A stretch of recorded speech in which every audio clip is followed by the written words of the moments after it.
لوگو، تمہارے پاس ایک ایسی چیز آئی ہے جو تمہارے پروردگار کی طرف سے ایک نصیحت ہے اور دلوں کی بیماریوں کے لیے شفا ہے اور ایمان والوں کے لیے ہدایت اور رحمت کا سامان ہے۔ اے پیغمبر، کہو کہ یہ سب کچھ اللہ کے فضل اور رحمت سے ہوا ہے، لہٰذا اسی پر تو انہیں خوش ہونا چاہیے۔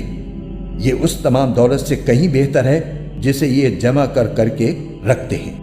کہہ دو کہ یہ قرآن کریم تو روح القدس یعنی جبرائیل علیہ السلام تمہارے رب کی طرف سے ٹھیک لے کر آئے ہیں، تاکہ وہ ایمان والوں کو ثابت قدم رکھے اور مسلمانوں کے لیے ہدایت اور خوشخبری کا سامان ہو۔ اور ہم وہ قرآن نازل کر رہے ہیں جو مومنوں کے لیے شفا اور رحمت کا سامان ہے، البتہ ظالموں کے حصے میں اس سے نقصان کے سوا کسی اور چیز کا اضافہ نہیں ہوتا۔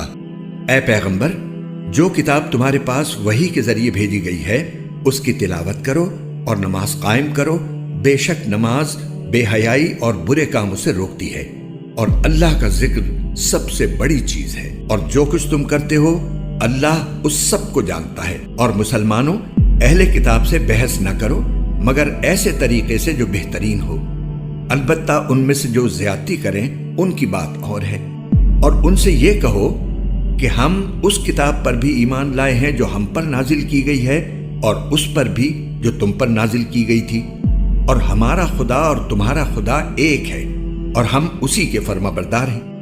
حقیقت تو یہ ہے کہ یہ قرآن ایسی نشانیوں کا مجموعہ ہے جو ان لوگوں کے سینوں میں بالکل واضح ہیں جنہیں علم عطا کیا گیا ہے، اور ہماری آیتوں کا انکار صرف وہی لوگ کرتے ہیں جو ظالم ہیں۔ یہ لوگ تم سے عذاب کی جلدی مچا رہے ہیں، اگر عذاب کا ایک معین وقت نہ ہوتا تو ان پر ضرور عذاب آ جاتا، اور وہ آئے گا ضرور، مگر اتنا اچانک کہ ان کو پتہ بھی نہیں چلے گا۔ اب میں ان جگہوں کی قسم کھا کر کہتا ہوں جہاں ستارے گرتے ہیں، اور اگر تم سمجھو تو یہ بڑی زبردست قسم ہے کہ یہ بڑا باوقار قرآن ہے جو ایک محفوظ کتاب میں پہلے سے درج ہے۔ اس کو وہی لوگ چھوتے ہیں جو خوب پاک ہیں۔ یہ تمام جہانوں کے پروردگار کی طرف سے تھوڑا تھوڑا کر کے اتارا جا رہا ہے۔ کیا پھر بھی تم اس کلام سے بے پرواہی برتتے ہو اور تم نے اسی کو اپنا روزگار بنا لیا ہے کہ اس کو جھٹلاتے رہو؟ پھر ایسا کیوں نہیں ہوتا کہ جب کسی کی جان گلے تک پہنچ جاتی ہے اور اس وقت تم حسرت سے اس کو دیکھ رہے ہوتے ہو، اور تم سے زیادہ ہم اس کے قریب ہوتے ہیں مگر تمہیں نظر نہیں آتا؟ اگر تمہارا حساب کتاب ہونے والا نہیں ہے تو ایسا کیوں نہیں ہوتا کہ تم اس جان کو واپس لے آؤ اگر تم سچے ہو؟ اگر ہم نے یہ قرآن کسی پہاڑ پر اتارا ہوتا تو تم اسے دیکھتے کہ وہ اللہ کے روب سے جھکا جا رہا ہے اور پھٹا پڑتا ہے، اور ہم یہ مثالیں لوگوں کے سامنے اس لیے بیان کرتے ہیں تاکہ وہ غور و فکر سے کام لیں۔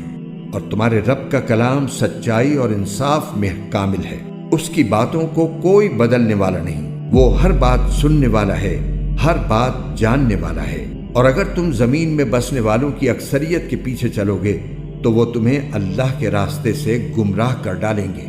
وہ تو وہم و گمان کے سوا کسی چیز کے پیچھے نہیں چلتے، اور ان کا کام اس کے سوا کچھ نہیں کہ خیالی اندازے لگاتے رہیں۔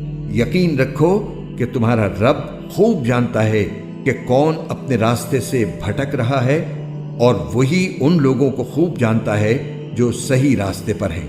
کیا یہ لوگ قرآن میں غور و فکر سے کام نہیں لیتے؟ اگر یہ اللہ کے سوا کسی اور کی طرف سے ہوتا تو وہ اس میں بکثرت اختلافات پاتے۔ اور اے پیغمبر، تم پر تمہارے پروردگار کی طرف سے جو وحی بھیجی گئی ہے اسے پڑھ کر سنا دو، کوئی نہیں ہے جو اس کی باتوں کو بدل سکے، اور اسے چھوڑ کر تمہیں ہرگز کوئی پناہ کی جگہ نہیں مل سکتی۔ اور اپنے آپ کو استقامت سے ان لوگوں کے ساتھ ساتھ رکھو جو صبح و شام اپنے رب کو اس لیے پکارتے ہیں کہ وہ اس کی خوشنودی کے طلبگار ہیں، اور تمہاری آنکھیں دنیاوی زندگی کی خوبصورتی کی تلاش میں ایسے لوگوں سے ہٹنے نہ پائیں، اور کسی ایسے شخص کا کہنا نہ مانو جس کے دل کو ہم نے اپنی یاد سے غافل کر رکھا ہے، اور جو اپنی خواہشات کے پیچھے پڑا ہوا ہے، اور جس کا معاملہ حد سے گزر چکا ہے۔ اور کہہ دو کہ حق تو تمہارے رب کی طرف سے آ چکا ہے، اب جو چاہے ایمان لے آئے اور جو چاہے کفر اختیار کرے۔ ہم نے بے شک ایسے ظالموں کے لیے آگ تیار کر رکھی ہے جس کی قناتیں ان کو گھیرے میں لے لیں گی، اور اگر وہ فریاد کریں گے تو ان کی فریاد کا جواب ایسے پانی سے دیا جائے گا جو تیل کی تلچھٹ جیسا ہوگا اور چہروں کو بھون کر رکھ دے گا۔ کیسا بدترین پانی اور کیسی بری آرام گاہ۔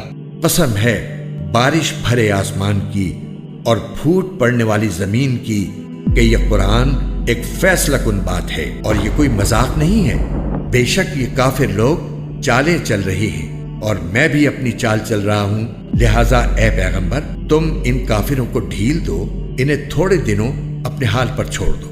حقیقت یہ ہے کہ انسان کھلی سرکشی کر رہا ہے کیونکہ اس نے اپنے آپ کو بے نیاز سمجھ لیا ہے۔ کیا اسے یہ معلوم نہیں ہے کہ اللہ دیکھ رہا ہے؟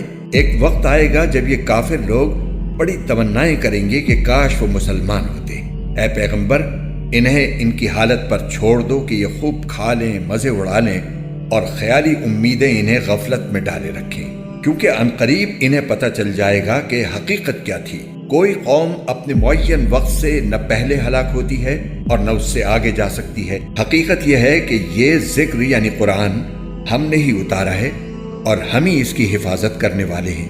لہٰذا اے انسان تو اپنے پروردگار کی کون کون سی نعمتوں میں شک کرے گا؟ یہ پیغمبر بھی پہلے خبردار کرنے والے پیغمبروں کی طرح ایک خبردار کرنے والے ہیں۔ جو گھڑی جلد آنے والی ہے وہ قریب آ پہنچی ہے، اللہ کے سوا کوئی نہیں ہے جو اسے ہٹا سکے۔ تو کیا تم اسی بات پر حیرت کرتے ہو اور اس کا مذاق بنا کر ہنستے ہو اور روتے نہیں ہو، جبکہ تم تکبر کے ساتھ کھیل کود میں پڑے ہوئے ہو؟ اب بھی جھک جاؤ اللہ کے سامنے اور اس کی بندگی کر لو